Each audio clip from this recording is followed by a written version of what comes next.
ಆತ್ಮೀಯ ವಿದ್ಯಾರ್ಥಿಯರ ಬಳಗವನ್ನ ಬೆಳಗಿಂದ ಬಂದು 7 ಗಂಟೆಗೆ ಬಂದ ಕೆಲವೊಬ್ರು ಅಡಿಗೆ ಮಾಡಲಿ ಸಹಾಯಕ ಆಗೋದು, ಕೆಲವೊಂದಕ್ಕೆ ಈ ಮೈದಾನ ಸ್ವಚ್ಛ ಮಾಡಲಿ ಸಹಾಯಕರಾಗಿ ಒಂದು ತಮ್ಮನ್ನು ನಾವು ಗುರುತಿಸಿಕೊಂಡಾರ. ಅವರು ಕೂಡ ಉಪಸ್ಥಿತಾರ. ಅವರೆಲ್ಲರನ್ನು ತುಂಬದ ಸ್ವಾಗತ ಮಾಡ್ತಾ ಈ ಕಾರ್ಯಕ್ರಮಕ್ಕೆ ತಮ್ಮನ್ನು ಕೂಡ ಕೊಡ್ತಾ ಇದ್ದೇನೆ.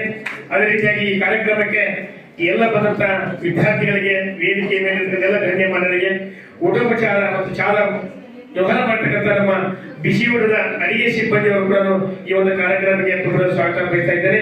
ಅದೇ ರೀತಿಯಾಗಿ ಪಾಲಕರು ಬಂದಿದ್ದಾರೆ ಇಬ್ಬರು. ಆ ಪಾಲಕ ಮಹಿಳೆಯರಿಗೆ ನಮ್ಮ ವಿದ್ಯಾರ್ಥಿನಿಯರು ಬಂದು ಪುಷ್ಪವನ್ನು ನೀಡುವ ಮುಖಾಂತರ ಸ್ವಾಗತ ಮಾಡಿಕೊಳ್ತಾ ಇದ್ದೇನೆ. ಶಾಲೆ ಬೆಳೆಯುತ್ತಿರುವಂತಹದ್ದು ನಾವೆಲ್ಲರೂ ಗೌರವದಿಂದ ನಾವೆಲ್ಲರೂ ಆ ಶಾಲೆಗೆ ಗೌರವಿಸುವುದು ನಮ್ಮ ಕರ್ತವ್ಯ. 2024-25ನೆಯ ಈ ವರ್ಷದಲ್ಲಿ ವಾರ್ಷಿಕ ಸ್ನೇಹ ಸಮ್ಮೇಳನದ ಅಡಿಯೊಳಗ 10ನೇ ತರಗತಿಯಲ್ಲಿ ಓದುತ್ತಿರುವಂತಹ ವಿದ್ಯಾರ್ಥಿಗಳನ್ನ ಒಂದು ಬೀಳ್ಕೊಡುವಂತಹ ಒಂದು ಔಚಿತ್ಯಪೂರ್ಣವಾದಂತಹ ಸಮಾರಂಭ. ಅದರ ಜೊತೆಗೆ ಪ್ರತಿಭಾ ಪುರಸ್ಕಾರದ ಕಾರ್ಯಕ್ರಮವನ್ನು ಕೂಡ ನಾವು ಈ ಸಂದರ್ಭದೊಳಗ ಹಮ್ಮಿಕೊಂಡಿರುವಂತಹದ್ದು. 10ನೇ ತರಗತಿಯಲ್ಲಿ ಓದುತ್ತಿರುವಂತಹ ವಿದ್ಯಾರ್ಥಿಗಳಿಗೆ ಬೀಳ್ಕೊಡುವಂತಹ ಸಂದರ್ಭಕ್ಕಿಂತ ಮುಂಚಿತವಾಗಿ ನಾವು ಮುಂಜಾನೆಯ ಅವಧಿಯೊಳಗ ವಿದ್ಯೆಯ ಅಧಿದೇವತೆಯಾದಂತಹ ಶಾರದೆಯನ್ನ ಭಕ್ತಿಯಿಂದ ಪೂಜಿಸಿ ಆ ಅನುಗ್ರಹಕ್ಕೆ ನಾವು ಪಾತ್ರರಾಗಿದ್ದೀವಿ. ಇಲ್ಲಿ ನಕ್ಷೆಯನ್ನ ಬಿಡಿಸಿ ದೀಪವನ್ನ ಹಚ್ಚಿ ನಮ್ಮ ಕಿರಿಯರಿಗೆ ಆ ದೀಪವನ್ನ ಕೊಡುವುದರ ಮೂಲಕವಾಗಿ ದೀಪದಾನ ಸಮಾರಂಭವನ್ನು ಕೂಡ ನಾವು ಮಾಡಿದ್ದುಂಟು. ಅದರ ಔಚಿತ್ಯ ಏನು ಅಂತಂದ್ರ, ಈ ಶಾಲೆಯ ಕೀರ್ತಿಯನ್ನ ಹಿರಿಯರಾಗಿ ನಾವು ಇದುವರೆಗೆ ಬೆಳಗಿದ್ದೀವಿ. ಇನ್ನ ಕಿರಿಯರಾದಂತಹ ನೀವುಗಳು ಈ ಶಾಲೆಯ ಕೀರ್ತಿಯನ್ನ ಬೆಳಗಬೇಕು ಅನ್ನುವಂತಹ ಒಂದು ಔಚಿತ್ಯದ ಒಂದು ಸಂಕೇತವಾಗಿ ಆ ದೀಪದಾನ ಸಮಾರಂಭವನ್ನ ನಾವು ಮಾಡಿದ್ದೀವಿ. 8, 9, 10 ಈ 3 ವರ್ಷಗಳ ಕಾಲ ಈ ಶಾಲೆಯೊಳಗ ಅಧ್ಯಯನ ಮಾಡಿ ಈ ಶಾಲೆಯ ಭಾಗವಾಗಿ ಇಲ್ಲಿರುವಂತಹ ಒಂದು ಪುಟ್ಟ ಪ್ರಪಂಚದೊಳಗ ತಮ್ಮ ಸದಸ್ಯತ್ವವನ್ನ ಸಾಕ್ಷೀಕರಿಸಿಕೊಂಡು ಅನ್ಯೋನ್ಯತೆಯಿಂದ, ಸ್ನೇಹದಿಂದ, ಪ್ರೀತಿಯಿಂದ ಇಲ್ಲಿ ಇದ್ದಂತವರನ್ನ ನಾವು ಇವತ್ತ ಬೀಳ್ಕೊಡುವಂತಹ ಸಮಾರಂಭವನ್ನ ಮಾಡ್ತಾ ಇದ್ದೀವಿ.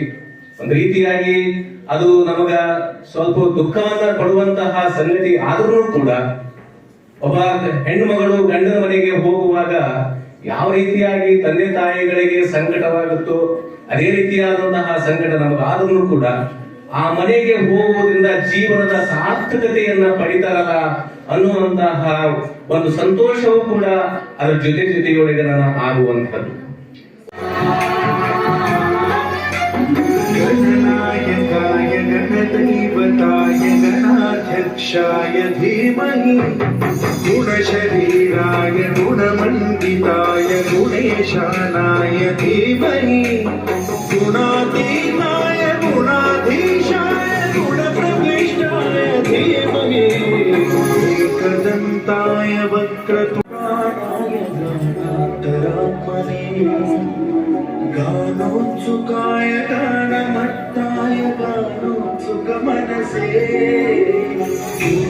ಭಾವಿಕಟ್ಟಿ ಮೇಡಮ್ ಅವರೇ, ಹಾಗೂ ಈ ಹಕ್ಕಿ ಸ್ವಚ್ಛಂದವಾಗಿ ಹಾರಲು ಯಾವ ರೀತಿಯ ವಾತಾವರಣವ ಅವಶ್ಯಕತೆಯೋ ಹಾಗೆ ಈ ಸಮಾರಂಭಕ್ಕೆ ಒಂದು ವಾತಾವರಣವನ್ನು ಒದಗಿಸಿದಂತ ನಮ್ಮ ವೇದಿಕೆಯ ಮೇಲೆ ಆಸೀನರಾದಂತ ಎಲ್ಲ ಗಣ್ಯಮಾನ್ಯರೇ, ಮುದ್ದು ವಿದ್ಯಾರ್ಥಿನಿಯರೇ ಹಾಗೂ ಪೋಷಕರೇ ಹಾಗೂ ಮಹಿಳಾ ಪ್ರತಿನಿಧಿ, ರಾಜ್ಯಶಾಸ್ತ್ರ ಉಪನ್ಯಾಸಕರು, VMSR ವಸ್ತ್ರಜ್ ಕಾಲೇಜ್ ಪದವಿ ಪೂರ್ವ ಕಾಲೇಜ್ ಹುಣಗುನ್ ಇವರು ಕನ್ನಡ ಸಾರಸ್ವತ ಲೋಕದಲ್ಲಿ ತಮ್ಮ ಸತ್ವಯುತ ಬರಹಗಳು, ಸಂವೇದನಾಶೀಲ ಕವಿತೆಗಳು, ವಿಚಾರಯುಕ್ತ ಲೇಖನಗಳು ಮತ್ತು ಸೃಜನಶೀಲ ಬರವಣಿಗೆಯಿಂದ ತಮ್ಮದೇ ಆದ ಛಾಪನ್ನು ಮೂಡಿಸುತ್ತಾ ಅತ್ಯಂತ ಪ್ರತಿಭಾವಂತ ಉದಯೋನ್ಮುಖ ಲೇಖಕಿ ಎಂದು ಗುರುತಿಸಲ್ಪಡುತ್ತಿರುವ ಡಾಕ್ಟರ್ ನಾಗರತ್ನ ಅಶೋಕ್ ಭಾವಿಕಟ್ಟಿಯವರು ಬಾಗಲಕೋಟ್ ಜಿಲ್ಲೆಯ ಹುನಗುಂದವರು.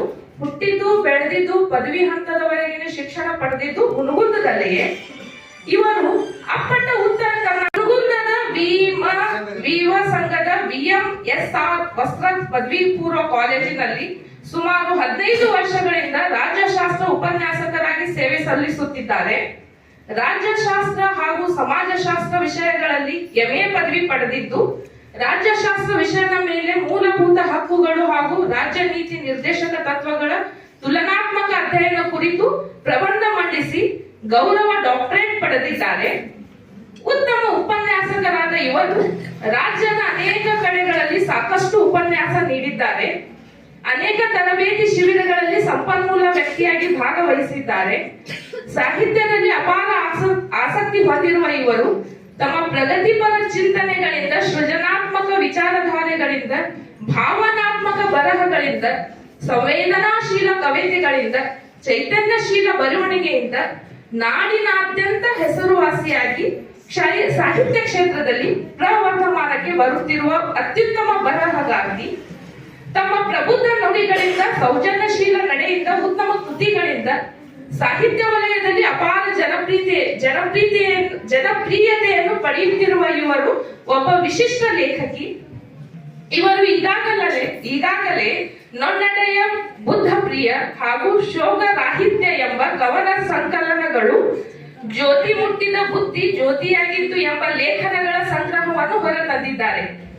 ಕಾವ್ಯ ಪ್ರಕಾರದಲ್ಲಿ ಹೊಸ ಅಲೆಯನ್ನು ಎಬ್ಬಿಸಿರುವ ಗಜಲ್ಗಳ ಸಂಕಲನವನ್ನು ಸದ್ಯದಲ್ಲಿಯೇ ಓದುಗರ ಮುಂದೆ ಇಡಲಿದ್ದಾರೆ. ರಾಜ್ಯಶಾಸ್ತ್ರ ವಿದ್ಯಾರ್ಥಿಗಳಿಗೆ ಅಧ್ಯಯನಕ್ಕೆ ಅನುಕೂಲವಾಗುವಂತೆ ರಾಜ್ಯಶಾಸ್ತ್ರ ದಾರಿ ದೀಪ್ತಿ ಎಂಬ ಪ್ರಶ್ನೋತ್ತರ ಮಾಲಿಕೆಯನ್ನು ರಚಿಸಿದ್ದಾರೆ. ಪ್ರಸ್ತುತ ಹುನಗುಂದ ತಾಲೂಕು ಕನ್ನಡ ಸಾಹಿತ್ಯ ಪರಿಷತ್ತಿನ ಮಹಿಳಾ ಪ್ರತಿನಿಧಿಯಾಗಿ ಕನ್ನಡ ಸೇವೆ ಸಲ್ಲಿಸುತ್ತಿದ್ದಾರೆ. ತಮ್ಮ ವೈಚಾರಿಕ ಉಪನ್ಯಾಸಗಳಿಂದ, ಸಾಹಿತ್ಯಿಕ ಸೇವೆಯಿಂದ ರಾಜ್ಯ ಮಟ್ಟದ HN ಪ್ರಶಸ್ತಿ ಹಾಗೂ ಸಾಹಿತ್ಯ ಕುಸುಮ ಪ್ರಶಸ್ತಿ ಪಡೆದುಕೊಂಡಿದ್ದಾರೆ. ಬರ್ಡ್ಸ್ ಸಂಸ್ಥೆಯ ಅಜೀವ ಸದಸ್ಯರಾಗಿ ಸೇವೆ ಸಲ್ಲಿಸುತ್ತಿದ್ದಾರೆ. ಕಳೆದ 5 ವರ್ಷಗಳ ಕಾಲ ವೀರಶೈವ ಲಿಂಗಾಯತ ಪಂಚಮಸಾಲಿ ಸಮಾಜದ ರಾಜ್ಯ ಮಹಿಳಾ ಅಧ್ಯಕ್ಷೆಯಾಗಿ ಸೇವೆ ಸಲ್ಲಿಸಿದ್ದಾರೆ. ಇವರ ಈ ನಿತ್ಯ ನಿರಂತರ ಸಾಹಿತ್ಯ ಪಯಣದಲ್ಲಿ ಸದಾ ಬೆಂಗಾವಲಾಗಿ ಪ್ರೋತ್ಸಾಹಿಸಿ ಚಿರಸ್ಫೂರ್ತಿಯಾಗಿರುವವರು ಇವರ ಪತಿ ಶ್ರೀ ಅಶೋಕ್ ಭಾವಿಗಟ್ಟಿಯವರು. ಇವರ ಪ್ರಕಟಿತ ಕೃತಿಗಳು ಈ ರೀತಿಯಾಗಿವೆ: ನನ್ನೊಡೆಯ ಬುದ್ಧ ಪ್ರಿಯ, ಜ್ಯೋತಿ ಮುಟ್ಟಿದ ಬುದ್ಧಿ ಜ್ಯೋತಿಯಾಗಿತ್ತು, ಶೋಕ ರಾಹಿತ್ಯ, ಆಮೇಲೆ ವಿನಂತಿ ಮೇರೆಗೆ ಒಂದು ಗಜಲ ಸಂಕಲನ. ಇದು ಇನ್ನೂ ಮುದ್ರಣ ಹಂತದಲ್ಲಿದೆ. ರಾಜ್ಯಾದ್ಯಂತ ಹಲವಾರು ಕಾರ್ಯಕ್ರಮಗಳಲ್ಲಿ ಉಪನ್ಯಾಸ ನೀಡಿ, ಹಲವಾರು ತರಬೇತಿ ಶಿಬಿರಗಳಲ್ಲಿ ಸಂಪನ್ಮೂಲ ವ್ಯಕ್ತಿಯಾಗಿ ಭಾಗವಹಿಸಿ, ಅನೇಕ ತಾಲೂಕು ಹಾಗೂ ಜಿಲ್ಲಾ ಆಡಳಿತದ ಸರ್ಕಾರಿ ಕಾರ್ಯಕ್ರಮಗಳಲ್ಲಿ ಅತಿಥಿಯಾಗಿ ಪಾಲ್ಗೊಂಡು ಸನ್ಮಾನಿತರಾಗಿದ್ದಾರೆ. ಇವರ ಈ ಪಯಣ ಹೀಗೆ ಮುಂದುವರೆಯಲಿ ಎಂದು ಹೇಳುತ್ತಾ ಮಾಡಿದರು ಮತ್ತು ಶಾಲಾ ಮಟ್ಟದಲ್ಲಿ ಕ್ರೀಡಾಕೂಟವನ್ನು ನಡೆಸಿರುವುದರಲ್ಲಿ ಆಸಕ್ತಿ ಇರುವ ಮಕ್ಕಳಿಗೆ ರೂಢಿ ಮಾಡಿಸಲಾಯಿತು ಹಾಗೂ ಮಕ್ಕಳನ್ನ ಆಟದಲ್ಲಿ ಪೂರ್ತಿಯಾಗಿ ತಯಾರು ಮಾಡಲಾಯಿತು. ಹಾಗೆ ಜುಲೈದಲ್ಲಿ FA1 ಪರೀಕ್ಷೆ ನಡೆಸಿ ಮೌಲ್ಯಮಾಪನ ಮಾಡಿ ಮಕ್ಕಳ ಅಂಕಗಳನ್ನು ತುಂಬಲಾಯಿತು. ಕುಮಾರಿ ಇವರಿಗೆ ಶ್ರೀಯುತ ಅಶೋಕ್ ಭಾವಿಕಟ್ಟಿ ಗುರುಗಳು ಒಂದು ಪ್ರಶಸ್ತಿ ವಿತರಣೆ. ಕುಮಾರಿ ಶಾಲಿನಿ ಮಾಲಿಂಗು ಚಕ್ರದಲ್ಲಿ ಪ್ರಥಮ ಹಾಗೂ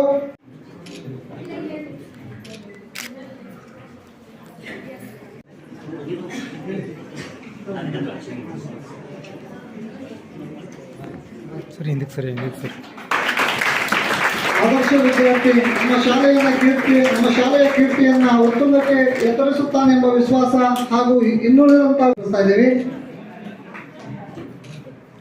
ಪ್ರಶಸ್ತಿಯನ್ನು ನೀಡಿದ ಹಾಗೂ ಸ್ವೀಕರಿಸಿದ ಎಲ್ಲರಿಗೂ ಧನ್ಯವಾದಗಳು. ನಂತರ ವರ್ಷದ ಉತ್ತಮ ಆದರೆ ಅವರು ತಮ್ಮ ಕೀರ್ತಿಗಾಗಿ ತಮ್ಮ ವಿದ್ಯಾಭ್ಯಾಸವನ್ನು ಬೆಳೆಸುವ ಸಲುವಾಗಿ ಹೋಗಲೇಬೇಕಾದ ಕಾರಣ ಈ ನನ್ನ ಸಹೋದರ ಸಹೋದರಿಯರು ನಮಗೆ ಬಹಳ ತಿದ್ದಿ ಬುದ್ಧಿ ಕಲಿಸಿದ್ದಾರೆ. ಅದೇನೆಂದರೆ, ನಾವು ಮೊದಲಿಗೆ 8ನೇ ತರಗತಿ ಶಾಲೆಗೆ ಬಂದಾಗ ಈ ಶಾಲೆ ಹೇಗೆ, ಈ ಶಾಲೆಯ ನಿಯಮಗಳೇನು, ಈ ಶಾಲೆಯಲ್ಲಿ ನಾವು ಹೇಗೆ ಇರಬೇಕು ಎಂಬುದು ನಮಗೆ ಏನೂ ತಿಳಿದಿದ್ದಿಲ್ಲ. ಅದನ್ನು ತಿಳಿಸಿಕೊಟ್ಟವರೇ ಈ 10ನೇ ತರಗತಿಯ ಸಹೋದರ ಮತ್ತು ಸಹೋದರಿಯರು. ಹಾಗಾಗಿ ಅವರಿಗೆ ಕೃತಜ್ಞತೆಗಳನ್ನು ತಿಳಿಸುತ್ತೇನೆ. ಹೇಳಲು ನಿಮ್ಮೊಂದಿಗೆ ಇಷ್ಟಪಡುತ್ತೇನೆ. 3 ವರ್ಷಗಳ ಕಾಲ ಅಭ್ಯಾಸ ಮಾಡುತ್ತಾ ನನ್ನ ಗುರುಗಳ ಗುರುಗಳ ಪ್ರೀತಿಗೆ ಪಾತ್ರನಾಗಿದ್ದೇನೆ ಎಂದು ಬಯಸುತ್ತೇನೆ. ನಾನು ಮೊದಲೇನಾಗಿ ಹೇಳ್ಬೇಕಂತಂದ್ರ ಇವತ್ತು 10th ಬಿಕಾಸ್ ಮಾಡಕತ್ತಾರ ಅಂತ ಕೇಳಿದ್ರೆ ಒಂದ್ ಸ್ವಲ್ಪ ದುಃಖ ಆಗುತ್ತಂತಂದು ಹೇಳ್ತೀನಿ. ನಾನು ಮೊದಲೇ ಹೇಳ್ಬೇಕಂತಂದ್ರ ಈ ಶಾಲೆ ಶಿಕ್ಷಕರ ಬಗ್ಗೆ ಹೇಳ್ತೀನಿ. ಮೊದಲೇನಾಗಿ 3 ವರ್ಷಗಳ ಕಾಲ ನಮ್ಮ ವರ್ಗದ ಗುರುಗಳಾಗಿರುವ ಶಿಕ್ಷಕರಂತಂದ್ರ ಜಿ ಕೆ ದೇಶೋಟಿ ಸರ್ ಅಂತಂದು ಹೇಳ್ತೀನಿ. ನೋಡ್ರಿ, ನಾವು 8th 9th ಮತ್ತು 10th 3 ವರ್ಷಗಳ ಕಾಲ ಅವರು ವರ್ಗದ ಶಿಕ್ಷಕರಾಗಿದ್ರು. ಅವರು ನಮ್ಗೆ ಪಾಠ ಹೆಂಗ್ ಮಾಡ್ತಿದ್ರು ಅಂತಂದ್ರ ನಮ್ಗೆ ಅವ್ರು ಪಾಠ ಹೇಳುವಾಗ ಮಧ್ಯದಲ್ಲಿ ಪ್ರತಿಯೊಂದು ಉದಾಹರಣೆ ಕೊಟ್ಟು ಸಹಿತ ಪಾಠ ಮಾಡ್ತಿದ್ರು. ಅಷ್ಟೇ ಅಲ್ಲದೆ ನಮ್ಮ ಪಾಠ ಹೇಳುವ ಮಧ್ಯದಲ್ಲಿ ಕೂಡ ನಮ್ಗೆ ಹೊರಗಿನ ಪ್ರಪಂಚನೂ ಕೂಡ ತಿಳಿಸ್ತಿದ್ರು. ಅಷ್ಟೇ ಅಲ್ಲದೆ ವಿದ್ಯಾರ್ಥಿ ಜೀವನಕ್ಕಾಗಿ ನಮ್ಮ ಭವಿಷ್ಯವನ್ನು ರೂಪಿಸಿಕೊಳ್ಳುವುದಕ್ಕಾಗಿ ಹಲವಾರು ತಮ್ಮ ಮಾತುಗಳನ್ನು ನಮ್ಮ ಕಿವಿಗೆ ಅಭಿವ್ಯಕ್ತಿ ಪಡಿಸಿದ್ದಾರೆ ಅಂತಂದು ಹೇಳ್ತೀನಿ. ಅಷ್ಟೇ ಅಲ್ಲದೆ ನಮ್ಮ ಜೀವನ ಬಗ್ಗೆ ಹೇಳುವುದಲ್ಲದೆ ತಮ್ಮ ಜೀವನ ಬಗ್ಗೆ ತಮ್ಮ ಜೀವನ ಚರಿತ್ರೆ ಹೇಳ್ತಾರೆ. ಅಂದ್ರೆ ತಾವು ಕಲಿತಿರುವ ಹೈಸ್ಕೂಲು, ಪ್ರೈಮರಿ, ಇದು ಹೈಸ್ಕೂಲು, ಕಾಲೇಜು ಇಂಥ ತಮ್ಮ ಜೀವನ ಬಗ್ಗೆನೂ ಹೇಳಿದ್ದಾರೆ ಅಂತಂದು ಹೇಳ್ತೀನಿ. ಶಾಲೆಯಲ್ಲಿ ಸುಮಾರು 2 ವರ್ಷಗಳ ಕಾಲ ಅಭ್ಯಾಸ ಮಾಡಿದ್ದೇನೆ ಹಾಗೂ ಎಲ್ಲ ಗುರುಗಳ ಗುರುಮಾತೆಯರ ಪ್ರೀತಿಗೆ ಪಾತ್ರನಾಗಿದ್ದೇನೆ ಎಂದು ಭಾವಿಸಿದ್ದೇನೆ. ನಾವು ಈ ಶಾಲೆಯಲ್ಲಿ ಕಳೆದಂತಹ ದಿನಗಳು, ಗೆಳೆಯರ ಜೊತೆ ಆಟವಾಡಿದಂತಹ ಕ್ಷಣಗಳು ಎಂದೂ ಮರೆಯದ ನೆನಪಿನ ಬುದ್ಧಿಯಾಗಿ ಉಳಿದಿರುತ್ತದೆ ಎಂದು ತಿಳಿದಿದ್ದೇನೆ. ಎಲ್ಲ ವಿದ್ಯಾರ್ಥಿಗಳು ಈ ಶಾಲೆಗೆ ಬರುವಾಗ ಮಣ್ಣಿನ ಒಂದು ಬಂಡೆಯ ರೀತಿಯಲ್ಲಿ ಬರುತ್ತಾರೆ. ಅವರನ್ನು ಸಮಾನ ದೃಷ್ಟಿಯಿಂದ ನೋಡಿ ಅವರನ್ನು ಸಮಾನವಾಗಿ ಸ್ವೀಕರಿಸಿ ಅವರನ್ನು ತೀಡಿ ಬುದ್ಧಿ ಹೇಳಿ ಅವರನ್ನು ಒಂದು ವಿಶೇಷ ಮೂರ್ತಿಯನ್ನಾಗಿ ಮಾಡುವ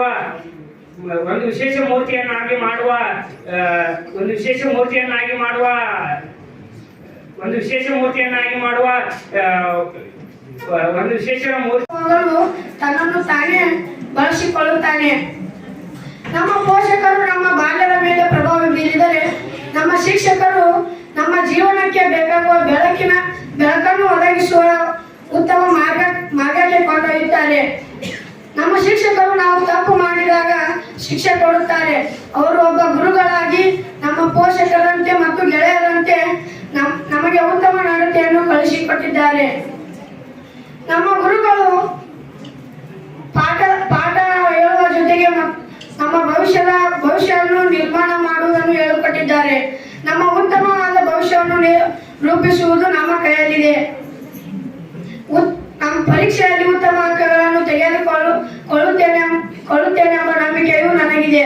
ಕಿರಿಯರಿಗೆ ಒಂದು ಕಿವಿಮಾತು. ನಮ್ಮ ಗುರುಗಳು ನಮಗೆ ಪ್ರತಿಯೊಂದು ಹೆಜ್ಜೆಯನ್ನು ತಿದ್ದಿ ಹೇಳಿದ್ದಾರೆ.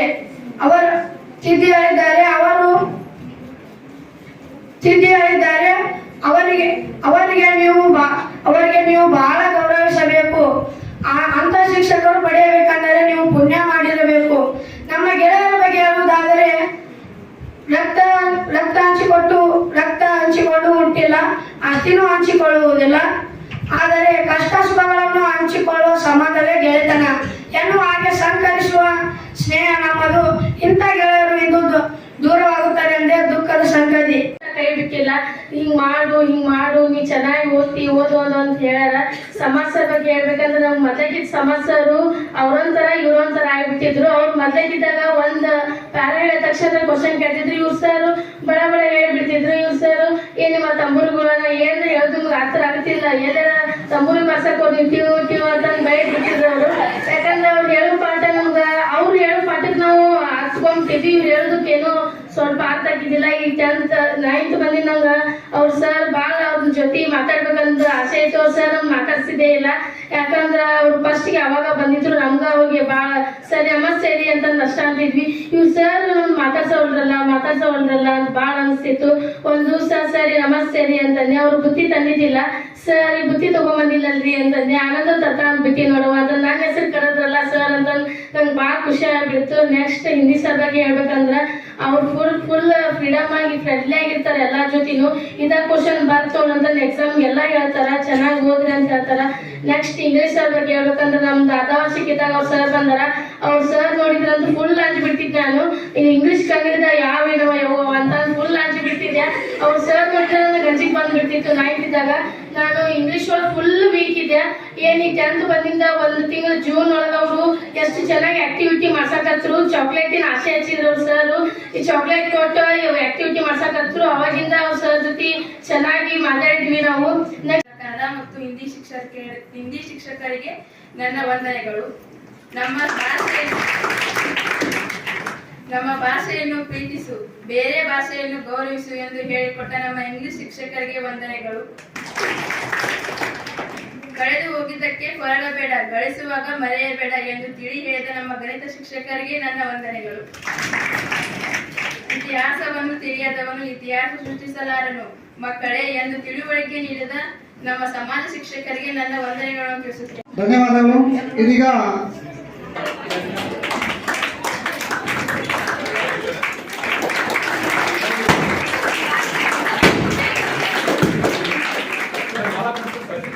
ಸರ್ ಮಾಲಾರ್ಪಣೆ ಮಾಡಿಸ್ರಿ.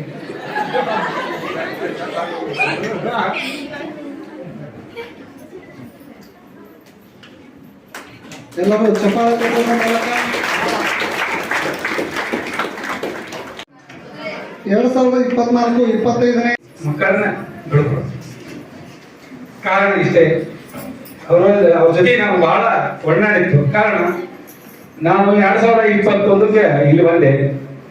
ಇಲ್ಲಿ ಬಂದಾಗ ಕಾರ್ಯಕ್ರಮ ಗುರುಗಳು ನೀವು 2021ರಿಂದ ನೀವು 8ನೇ ತರಗತಿಯ ವರ್ಗದ ಗುರುಗಳಾಗಲಿ ಅಂತ ಆದೇಶ ಮಾಡಿದ್ರು.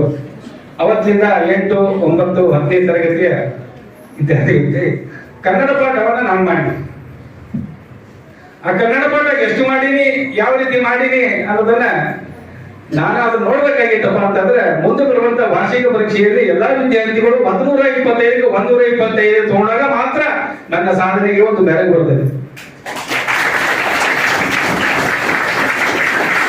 ಆ ದಿಶೆಯಲ್ಲಿ ನಾನು ಅವರಿಗೆ ಏನೇನು ಕಲಿಸ್ಬೇಕು, ಏನೇನು ತಿಳುವಳಿಕೆ ಕೊಡ್ಬೇಕು, ಯಾವ ರೀತಿ ಬರೀಬೇಕು, ಎಲ್ಲ ರೀತಿಯ ಮಾಹಿತಿಯನ್ನ ಸಮಗ್ರವಾಗಿ ನೀಡಿದ್ದೇನೆ.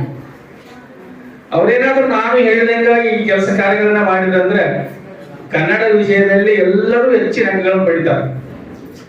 ಈಗಾಗಲೇ ಅವರಲ್ಲಿ ನಾನು ಇನ್ನೊಂದು ಗುರುತಿಸಿದ್ದೇನಪ್ಪ ಅಂತಂದ್ರೆ, ನಾನು ಪಾಠ ಮಾಡುವ ಮುಂದೆ ಪ್ರತಿಯೊಬ್ಬ ವಿದ್ಯಾರ್ಥಿಯನ್ನ ವೇದಿಕೆಗೆ ಕರ್ಕೊಂಡ್ಬಂದು ವೇದಿಕೆಯ ಮೇಲೆ ನಿಂತು ಹೇಳಿಸುವಂತ ಒಂದು ರೂಢಿಯನ್ನು ಮಾಡಿಸಿನಿ.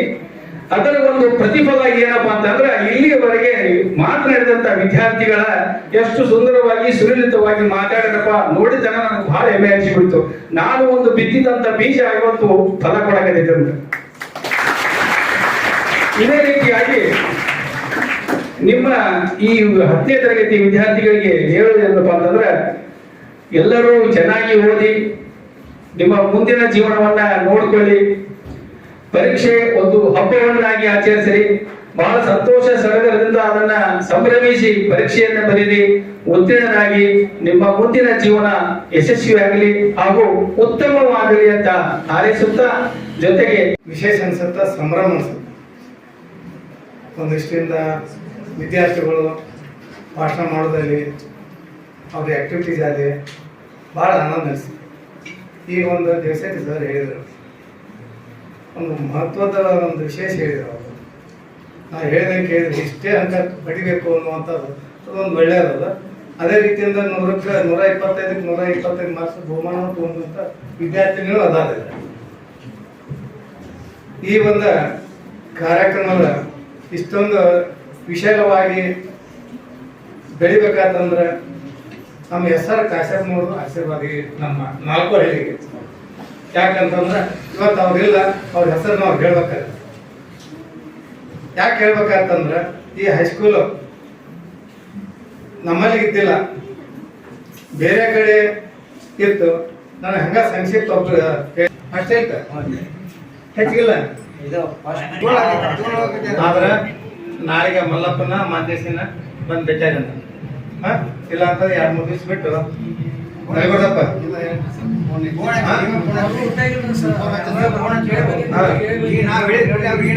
ಒಂದ ಯಾರ ಟ್ಯೂನ್ ಅದಾರ ಟ್ಯೂನ್ ಇದ್ರ ಮಲ್ಲಪ್ಪನ ಆಯ್ತು.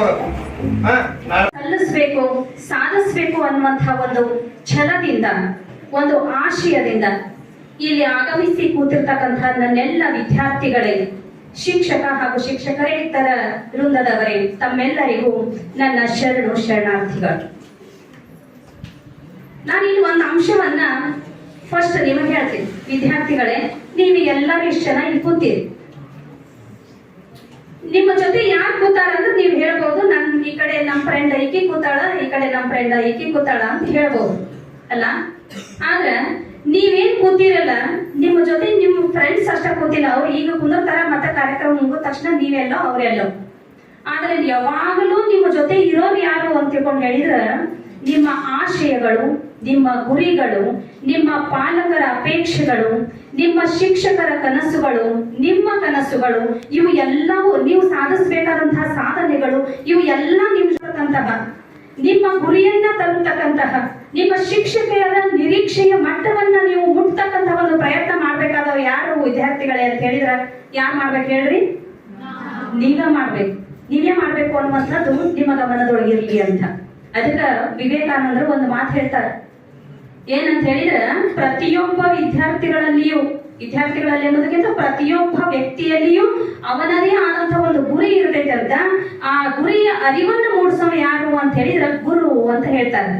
ಆ ಒಂದು ಗುರಿಯರಿಗೆ ಹೋಗುವಂತ ಮಾರ್ಗ ತೋರಿಸೋರು ಯಾರಂತ ಗುರುಗಳು ಅನ್ನುವಂಥ ಒಂದು ಅಂಶವನ್ನು ವಿವೇಕಾನಂದರು ಹೇಳ್ತಾರೆ. ಅಂತಹ ಗುರುಗಳ ಒಂದು ಮಾರ್ಗದರ್ಶನದಿಂದ ನಿಮ್ಮ ಜೀವನದೊಳಗೆ ನೀವು ಹೊಂದಿದಂತಹ ಒಂದು ಗುರಿಯನ್ನ, ಸಾಧನೆಯನ್ನ ಮುಟ್ಟಬೇಕಾದವ್ರು ಯಾರು ಅಂತ ಹೇಳಿದ್ರೆ ವಿದ್ಯಾರ್ಥಿಗಳ ನೀವು ಅನ್ನುವಂಥದ್ದು ಕಂಪಲ್ಸರಿ ಕಲಿಯಬೇಕು. ವಿಜ್ಞಾನ ಇರಲಿ, ಸಮಾಜ ವಿಜ್ಞಾನ ಇರಲಿ, ಗಣಿತ ಇರಲಿ, ಅಥವಾ ಭಾಷಾ ವಿಷಯಗಳಿರಲಿ, ಅವನ್ನ ನೀವು ಕಲ್ಕೋತ ಬಂದಿರಿ. ನಿಮಗೆ ಆಯ್ಕೆಯ ಒಂದು ಅವಕಾಶ ಇದ್ದಿದ್ದಿಲ್ಲ. ನಾನು ಈಗ ಉದ್ದೇಶಪೂರ್ವಕವಾಗಿ ನಿಮಗೆ SLC ವಿದ್ಯಾರ್ಥಿಗಳಿಗೆ ಏನ್ ಹೇಳಕ್ ಬಯಸ್ತೀನಿ ಅಂತ ಹೇಳಿದ್ರೆ, ಇನ್ನು ಮುಂದಿನ ನಿಮ್ಮ ಶಿಕ್ಷಣದ ವ್ಯವಸ್ಥೆ ಹೆಂಗಾಗ್ತೈತಿ ಅಂತ ಹೇಳಿದ್ರೆ, ನಿಮ್ಮ ಆಸಕ್ತಿಯ ವಿಷಯಗಳನ್ನ ನೀವು ಆಯ್ಕೆ ಮಾಡುವಂತಹ ಅವಕಾಶ ನಿಮಗೆ ಸಿಗತೈತಿ ಅನ್ನುವಂಥದ್ದು ನಿಮ್ಮ ಗಮನದೊಳಗೆ ಇರ್ಲಿ ಅನ್ನುವಂಥದ್ದು.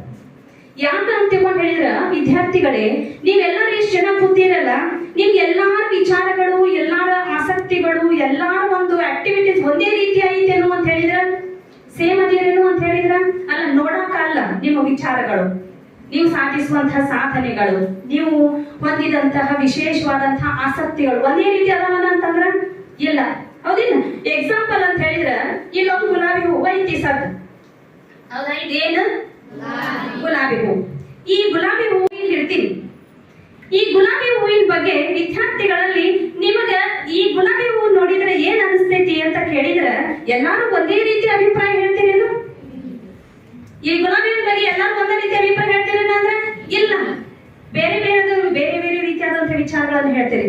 ಕೆಲವು ಜನ ವಿದ್ಯಾರ್ಥಿಗಳು ಏನ್ ಹೇಳ್ತೀರಿ ಅಂದ್ರ, ಈ ಗುಲಾಬಿ ಹೂವು ಯಾವಾಗ ಅರಳತೈತಿ, ಯಾವಾಗ ಬಾಡ್ತೈತಿ, ಹೌದಿಲ್ಲ? ಆಮೇಲೆ ಇದು ಅರಳೋದಕ್ಕೆ ಏನು ಕಾರಣ, ಮೊಗ್ಗು ಎಷ್ಟು ದಿನ ಇರ್ತೈತಿ, ಹೂ ಅರದ ಮೇಲೆ ಎಷ್ಟು ದಿನ ಇರ್ತೈತಿ, ಹಂಗ ವಿಚಾರ ಮಾಡ್ತೀರಿ. ಅದು ಎಂತಹ ಒಂದು ವಿಚಾರವನ್ನು ಹೊಂದಿದಂತಹ ವಿದ್ಯಾರ್ಥಿಗಳಂತಂದ್ರ, ವಿಜ್ಞಾನಕ್ಕೆ ಸಂಬಂಧಿತ ವೈಜ್ಞಾನಿಕ ಚಿಂತನೆಗಳನ್ನು ಹೊಂದಿದಂತಹ ವಿಚಾರಗಳು ಅವು. ವಿದ್ಯಾರ್ಥಿಗಳು ಏನ್ ಮಾಡ್ತೀರಿ, ಯಾವಾಗ ಕಾಡುತ್ತ, ಯಾವಾಗ ಮಾಡ್ತೈತಿ, ಎಷ್ಟೊತ್ತಿಗೆ ಕಾಣ್ತೈತಿ, ಎಷ್ಟು ದಿನ ಇರ್ತೈತಿ, ಇದ್ರ ಪಕಡಗಳು ಎಷ್ಟು ಅದಾವು, ಇದ್ರ ಎಲಿ ಗ್ರೀನ್ ಕಲರ್ ಯಾಕೈತಿ, ಇದು ಯಾಕೆ ರೆಡ್ ಐತಿ, ಹಿಂಗ ವಿಚಾರ ಮಾಡುವಂತಹ ವಿದ್ಯಾರ್ಥಿಗಳ ಕೇಳಿರಿ. ಅವ್ರು ಖ್ಯಾತ ಪ್ರವಚನಕಾರರಾಗಿದ್ರು ಅಲ್ಲ, ಅವರು ಯಾವಾಗ್ಲೂ ಒಂದು ಮಾತು ಹೇಳ್ತಿದ್ರು. ಎಲ್ಲರೂ ಪ್ರವಚನಕ್ಕೆ ಹೋದ್ರು ಯಾವಾಗ್ಲೂ ಒಂದು ಮಾತು ಹೇಳ್ತಿದ್ರು. ಏನು ಅಂತ ಹೇಳಿದ್ರೆ, ನಿಮ್ಮ ನ್ಯಾಯಾಧೀಶ ನೀವೇ, ನಿಮ್ಮ ಸಾಕ್ಷಿಯು ನೀವೇ, ನಿಮ್ಮ ಉನ್ನತ ಪೀಠವು ನೀವೇ, ನಿಮ್ಮ ಇತಿಹಾಸವ ನೀವು ಬರೆಯಬೇಕಲ್ಲದೆ ಮತ್ತಾರು ಬರೆದಾರು ಅನ್ನೋ ಮಾತು ಹೇಳ್ತಿದ್ರು. ಇದು ಅರ್ಥ ಆಯ್ತದ ನಿಮಗ? ಅರ್ಥ ಆಯ್ತಾ? ನಿಮ್ಮ ಇತಿಹಾಸ ನೀವ ಬರಿಬೇಕು ಅಂದ್ರೆ ಇದರ ಅರ್ಥ, ನೀವು ಇತಿಹಾಸವನ್ನು ಸೃಷ್ಟಿ ಮಾಡ್ತಕ್ಕಂತ ಸಾಧನೆಯನ್ನ ನೀವ ಮಾಡ್ಬೇಕು. ನಿಮ್ಮನ್ನ ಯಾರು ಮೌಲ್ಯಮಾಪನ ಮಾಡಂಗಿಲ್ಲ, ನಿಮ್ಮನ್ನ ಯಾರು ಗುರುತಿಸಂಗಿಲ್ಲ. ಈಗಿನ ಜನರೇಷನ್ ಹೆಂಗೈತಂದ್ರ, ಯಾರನ್ನ ನೀ ಬಾರಪ್ಪ ಮುಂದಕ್ಕಂತ ಕರೆಯಂಗಿಲ್ಲ. ನಾವೇ ಹೋಗ್ಬೇಕು ಮುಂದಕ್ಕ, ನಮ್ಮನ್ನ ನಾವು ಗುರುತಿಸ್ಕೋಬೇಕು. ನಮ್ಮ ತೀರ್ಮಾನವನ್ನ ನಾವೇ ತೆಗೆದುಕೊಂಡಾಗ ಮಾತ್ರ ಏನಾದ್ರೂ ಸಾಧನೆ ಮಾಡಕ್ ಸಾಧ್ಯ ಅನ್ನುವಂಥದ್ದನ್ನ ಈಶ್ವರ್ ಮಂಟೂರ್ ಅವರು ಕೂಡ ತಮ್ಮ ಒಂದು ಪ್ರವಚನದೊಳಗೆ ಹೇಳ್ಕೊಂತ ಹೋಗ್ತಿದ್ರು ಅನ್ನೋದನ್ನ ನಾವಿಲ್ಲಿ ಗಮನಿಸ್ತೇವೆ. ಒಂದು ಗುರಿ ನಿಮ್ಮಲ್ಲಿ ಇರಬೇಕು ಅಂತ. ಹಾಗೆ ಏಕಲವ್ಯದಲ್ಲಿ ಇರ್ಬೇಕಾದಂತಹ ಒಂದು ಏಕಾಗ್ರತೆ ಅನ್ನೋದು ನಿಮ್ಮಲ್ಲಿ ಇರಬೇಕು. ಹಾಗೆಯೇ ಶ್ರವಣ ಕುಮಾರನಲ್ಲಿ ಇರ್ತಕ್ಕಂತಹ ಮಾತೃ ಮತ್ತು ಪಿತೃ ಭಕ್ತಿ ಅನ್ನುವಂಥದ್ದು ನಿಮ್ಮಲ್ಲಿ ಇರ್ಬೇಕು. ಇವು ಮೂರು ಇದ್ವು ಅಂತ ಹೇಳಿದ್ರ ಎಂಥ ವಿದ್ಯಾರ್ಥಿಗಳೇ ಆಗ್ಲಿ ಅವ್ರ ಜೀವನದೊಳಗೆ ಸಕ್ಸಸ್ ಆದ್ರಂತಾನೆ ಅರ್ಥ.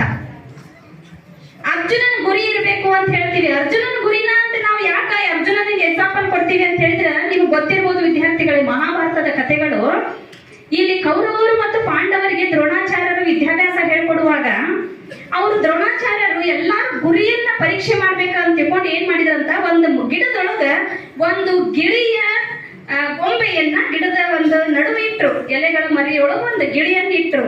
ಅದು ಒರಿಜಿನಲ್ ಅಲ್ಲ, ಗೊಂಬೆಯನ್ನ ಇಟ್ಟು ಒಬ್ಬೊಬ್ಬರನ್ನ ಕರೆದ್ರು. ಆ ಗಿಳಿಗೆ ಗುರಿ ಇಟ್ಟು ಆ ಗಿಳಿಯ ಕಣ್ಣಿಗೆ ಗುರಿ ಇಟ್ಟು ಹೊಡಿಬೇಕು.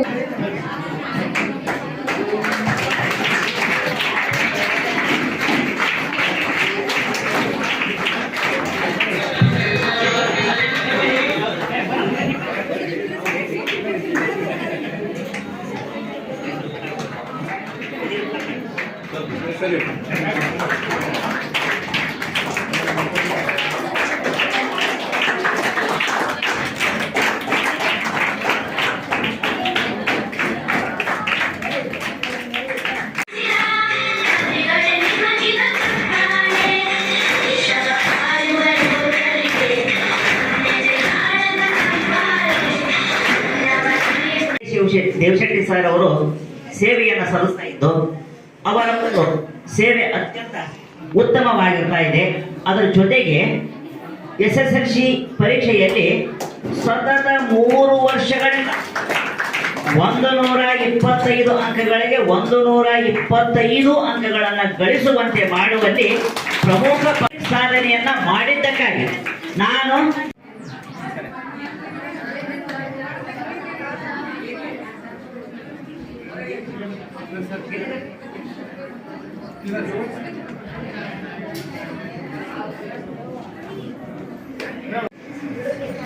ಸುಮಾರು 8 ದಿನಗಳ ಹಿಂದೆ ಈ ಒಂದು ಕಾರ್ಯಕ್ರಮಕ್ಕೆ ಅತಿಥಿಗಳನ್ನಾಗಿ ಯಾರನ್ನು ಆಯ್ಕೆ ಮಾಡೋಣ ಅಂತ ನಮ್ಮ ಶಿಕ್ಷಕರ ಸಭೆಯಲ್ಲಿ ಚರ್ಚಿಸಿದಾಗ ಎಲ್ಲರ ಒಬ್ಬರ ಅಭಿಪ್ರಾಯ ಏನು ಬಂತಪ್ಪ ಅಂತಂದ್ರೆ, ಶ್ರೀಮತಿ ನಾಗರತ್ನ ಭಾವಿಗಟ್ಟಿ ಮೇಡಮ್ ಅವ್ರನ್ನ ಮಾಡೋಣ ಈ ಸಾರಿ ಅಂತ ನಿರ್ಧಾರ ಮಾಡಿ ನನಗ ಬಹಳ ಸಂತೋಷ ಆಯ್ತು. ಯಾಕಪ್ಪ ಅಂತಂದ್ರೆ ಅವರು ರಾಜ್ಯ ಮಟ್ಟದೊಳಗೂ ಸಹಿತ ಅತ್ಯಂತ ಉತ್ತಮ ವಾಕ್ಚಾತುರ್ಯವನ್ನ ಹೊಂದಿರತಕ್ಕಂತಹ, ನಮ್ಮ ಊರಿನವರೇ ಆಗಿರ್ತಕ್ಕಂತಹ ಮತ್ತು ನಾನು ಕಲಿತಿರ್ತಕ್ಕಂತಹ ಕಾಲೇಜಿನಲ್ಲಿಯೇ ಓದಿರ್ತಕ್ಕಂಥ ಹಾಗೂ ನಮ್ಮ ಮಾವನವರ ಧರ್ಮಪತ್ನಿಯರು ಆಗಿರ್ತಕ್ಕಂತಹ ಭಾವಿಕಟ್ಟಿ ಮೇಡಮ್ ಅವರು. ಹಾಗಾಗಿ ಅವರನ್ನ ಆಯ್ಕೆ ಮಾಡಿಕೊಂಡ್ವಿ. ಇವತ್ತು ಅವರು ನಮ್ಮ ಶಾಲೆಗೆ ಆಗಮಿಸಿ ಮುಖ್ಯ ಅತಿಥಿ ಸ್ಥಾನವನ್ನ ಅಲಂಕರಿಸಿದ್ದಾರೆ. ಹಾಗಾಗಿ ಈ ಒಂದು ವೇದಿಕೆಯಲ್ಲಿ ಅಲಂಕೃತರಾಗಿರ್ತಕ್ಕಂತಹ ನಮ್ಮ ಊರಿನ ಬೇವಿನಮಟ್ಟಿ ಗ್ರಾಮದ SDMC ಅಧ್ಯಕ್ಷರಾಗಿರ್ತಕ್ಕಂತಹ ಮಹಾಂತಪ್ಪಣ್ಣ ಮುಳ್ಳೂರವರೇ, ಬಸವರಾಜ್ ಗದ್ದೆಯವರೇ, ನಾಗೂರವರೇ, ನೇಗಿಲಿಯವರೇ, ಅಶೋಕ್ ಭಾವಿಕಟ್ಟಿಯವರೇ ಹಾಗೂ ಅವರಿವರಲ್ಲದೆ 4 ಗ್ರಾಮದ ಗುರು ಹಿರಿಯರೇ, ನಮ್ಮ ಶಾಲೆಯಲ್ಲಿ ಓದುತ್ತಾ ಇರತಕ್ಕಂತಹ ಮುದ್ದು ವಿದ್ಯಾರ್ಥಿನಿಯರ ಪಾಲಕರೇ ಹಾಗೂ ಇವತ್ತಿನ ದಿವಸ ಯಾವುದೇ ಐಶ್ವರ್ಯ ರಾಯ್ ಹಾಗೂ ಡಾಕ್ಟರ್ ರಾಜ್ಕುಮಾರ್, ಪುನೀತ್ ರಾಜ್ಕುಮಾರ್ ಇವರು ನಾಚುವಂತೆ ಅತ್ಯಂತ ಸುಂದರವಾಗಿ ಕಾಣಿಸ್ತಾ ಇರತಕ್ಕಂತಹ SSLC ಓದ್ತಾ ಇರತಕ್ಕಂತಹ ನಮ್ಮ ಶಾಲೆಯ ನೆಚ್ಚಿನ ಮುದ್ದು ವಿದ್ಯಾರ್ಥಿನಿಯ ನೋಡಿ, ಇದು ಬಹಳ ಅದ್ಭುತವಾಗಿರ್ತಕ್ಕಂತಹ ಮತ್ತು ಹೃದಯ ಸ್ಪರ್ಶಿ ಕಾರ್ಯಕ್ರಮ. ಈಗಾಗಲೇ ಸತತ 3 ವರ್ಷಗಳಿಂದ ನಮ್ಮ ಒಂದು ಗ್ರಾಮಾಂತರ ಪ್ರದೇಶದಲ್ಲಿ ಇರತಕ್ಕಂತಹ ಪ್ರೌಢಶಾಲೆಗಳಲ್ಲಿ ಬಹಳಷ್ಟು ಆಸಕ್ತಿಯಿಂದ ಬಂದು ಪ್ರವೇಶವನ್ನು ಪಡೆದು ತಾವೆಲ್ಲ ಅಧ್ಯಯನವನ್ನು ಮಾಡಿದ್ದೀರಿ.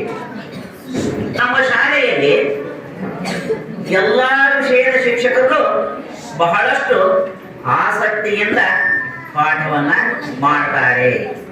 ಅದರ ಜೊತೆಗೆ ಎಲ್ಲಾ ರೀತಿಯಿಂದಲೂ ವಿಶೇಷ ವೈಯಕ್ತಿಕ ಕಾಳಜಿಯನ್ನು ವಹಿಸ್ತಾರೆ. ಅದರಲ್ಲಿಯೂ ವಿದ್ಯಾರ್ಥಿಗಳ ಮೇಲೆ ಎಲ್ಲರೂ ಬಹಳಷ್ಟು ಅಚ್ಚುಮೆಚ್ಚಿನ ಪ್ರೀತಿಯನ್ನ ಹೊಂದಿರತಕ್ಕಂತಹ ಶಿಕ್ಷಕರುಗಳೇ ನಮ್ಮಲ್ಲಿದ್ದಾರೆ. ನೋಡಿ, ನನ್ನ ಕೆಲಸ ಏನಪ್ಪಾ ಅಂತಂದ್ರೆ ಸರಿಯಾದ ಸಮಯಕ್ಕೆ ಎಲ್ಲ ಸರ್ಕಾರದಿಂದ ಬರ್ತಕ್ಕಂತಹ ಸವಲತ್ತುಗಳನ್ನ ತಮಗ ಪೂರೈಕೆ ಆಗುವಂತೆ ಮಾಡುವುದು, ಅದರ ಜೊತೆಗೆ ಗುಣಾತ್ಮಕ ಶಿಕ್ಷಣವನ್ನ ನೀಡತಕ್ಕಂತಹ ಜವಾಬ್ದಾರಿಯನ್ನ ಸರ್ಕಾರದವರು ನಮ್ಮೆಲ್ಲರಿಗೂ ವಹಿಸಿದ್ದಾರೆ. ಈ ಒಂದು ಕಾರ್ಯದೊಳಗ ನಾವು ಅತ್ಯಂತ ಪ್ರಾಮಾಣಿಕವಾಗಿಯೇ ಎಲ್ಲರೂ ಕೆಲಸ ಮಾಡ್ತಾ ಇದ್ದೇವೆ. ಮಕ್ಕಳೇ, ನಿಮ್ಮ ಸಲುವಾಗಿ ಎಷ್ಟು ಕಷ್ಟಪಟ್ಟು ನಾವು ಕೆಲಸ ಮಾಡಿದ್ವಿ ಅಂದ್ರೆ ಅದನ್ನ ಹೇಳಕ್ಕಾಗಲ್ಲ. ಸರ್ಕಾರದ ಯೋಜನೆಗಳು ಕಟ್ಟ ಕಡೆಯ ವಿದ್ಯಾರ್ಥಿಗಳಿಗೂ ಮುಟ್ಟಬೇಕು ಅನ್ನುವಂಥದ್ದು ಸರ್ಕಾರದ ಆಶಯ ಆಗಿರುವುದರಿಂದ ಅದನ್ನ ನಾವು ಪ್ರಾಮಾಣಿಕವಾಗಿ ತಲುಪಿಸುವಂತ ಕೆಲಸವನ್ನ ಮಾಡ್ತಾ ಇದ್ದೀವಿ. ಈ ಒಂದು ಶಾಲೆ ಹುಟ್ಟಬೇಕಾದಪ್ಪ ಅಂದ್ರ ಎಷ್ಟು ಕಷ್ಟದಿಂದ ಹುಟ್ಟೈತೆ ಅನ್ನೋದನ್ನ ನಮ್ಮ ಬಸವರಾಜ ಗದ್ದಿ ಅವರು ಹೇಳಿದರು. ಗುಡಿಗಳ ಪ್ರಾರಂಭವಾಗಿರ್ತಕ್ಕಂಥ ಶಾಲೆ ಯಾವುದೇ ಮೂಲಭೂತ ಸೌಕರ್ಯಗಳಿದ್ದಿಲ್ಲ. ಅಂತಹ ಒಂದು ಯಾವುದೇ ವ್ಯವಸ್ಥೆ ಇಲ್ಲದೆ ಇರತಕ್ಕಂಥ ಸ್ಥಳದೊಳಗ ಪ್ರಾರಂಭ ಆಗಿರ್ತಕ್ಕಂಥ ಶಾಲೆ ಸುಮಾರು 25 ವರ್ಷ ಕಳೆಯುವುದರೊಳಗನ ಇಷ್ಟೊಂದು ಅದ್ಭುತವಾಗಿ ಬೆಳೆದು ನಿಂತೈತಂದ್ರ ಮೊದಲನೆಯ ಕಾರಣ ಏನಪ್ಪ ಅಂದ್ರೆ ಈ 4 ಗ್ರಾಮಗಳ ಗುರು ಹಿರಿಯರ ಸತತ ಪರಿಶ್ರಮ. ಅದರ ಜೊತೆಗೆ ಈ ಒಂದು ಸಂಸ್ಥೆಯಲ್ಲಿ ಸೇವೆ ಸಲ್ಲಿಸ್ತಾ ಇರತಕ್ಕಂತಹ ಎಲ್ಲ ಶಿಕ್ಷಕರುಗಳು ಹಾಗೂ ಮುಖ್ಯೋಪಾಧ್ಯಾಯರು ಹಾಗೂ ಶಿಕ್ಷಕೇತರ ಸಿಬ್ಬಂದಿಯವರ ಸತತ ಪರಿಶ್ರಮದಿಂದ ಇಷ್ಟೊಂದು ಬೆಳೆದು ನಿಂತಿದೆ.